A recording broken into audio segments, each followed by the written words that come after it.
Les essentiels du bassin avec Karine Lang. Bonjour. Bonjour. Alors vous êtes effectivement une essentielle pour le bassin, mais pas seulement d'ailleurs. Vous allez nous parler de votre métier. Vous êtes entrepreneur à impact et vous regroupez plusieurs entités. Vous allez tout nous expliquer dans le cadre de ces podcasts, mais dans un premier temps, on va parler de vous, de votre parcours. Vous êtes native de la région bordelaise ? Oui, je suis native de la région bordelaise. Je suis née dans le nord Bordeaux, au bord de la Dordogne. C'est un petit village à Saint-Vincent-de-Paul. Et j'ai toujours adoré l'eau. Et du coup, j'ai fait mes études à Bordeaux. Je suis géologue océanographe.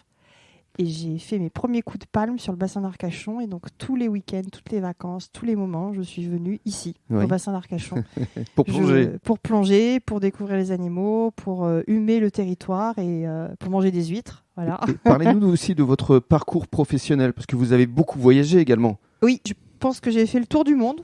Peut-être 2 fois. Je suis partie pour mes études faire de la recherche en Nouvelle-Calédonie, à l'Orstom. C'est un centre de recherche appliqué de développement pour étudier la pollution des lagons de Nouvelle-Calédonie.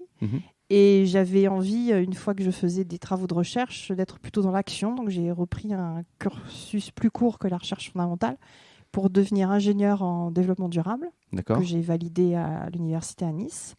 Et après, j'ai travaillé dans des grands groupes d'abord miniers, puisque je suis géologue, pour réduire les impacts environnementaux de la mine et carrière. Et après, j'ai travaillé dans des groupes régionaux dans le BTP pour justement réduire les impacts aussi. Et puis, chemin faisant, pour aussi être en capacité d'amener de la réflexion, de la recherche, de l'innovation par rupture au sein des industries. J'ai quitté la recherche à un moment, il y a 25 ans, parce que ça me semblait trop cloisonné, pas suffisamment transversal et à l'écoute des préoccupations des citoyens. Maintenant, vous verrez dans mon bureau qu'il y a un ouvrage qui s'appelle « Science et impact social ». Les scientifiques aussi font leur révolution. Et donc, à quel moment est-ce que vous vous êtes dit « il faut que je monte ma propre structure » ? Alors, il y a à peu près la crise de la quarantaine. J'avais 35-36 ans. Je venais d'être maman d'un petit garçon. Je travaillais dans le groupe Areva, que j'ai adoré. Je ne suis pas une anti-nucléaire puisque j'ai justement des convictions environnementales. Je suis allée bosser dans le nucléaire pour voir comment ça se passait. Et j'adorais mon job, mais je me suis dit, il faut que je fasse plus que d'être dans une grande boîte. J'ai des compétences. Et quand j'étais à l'université, sur les bancs de la fac, je rêvais de créer ma boîte déjà à Bordeaux, à l'université de Bordeaux 1. Et du coup, là, je me suis lancée. Mon petit garçon avait 2 ans. Mes patrons d'Areva, ils n'ont pas tout à fait compris, mais m'ont suivi.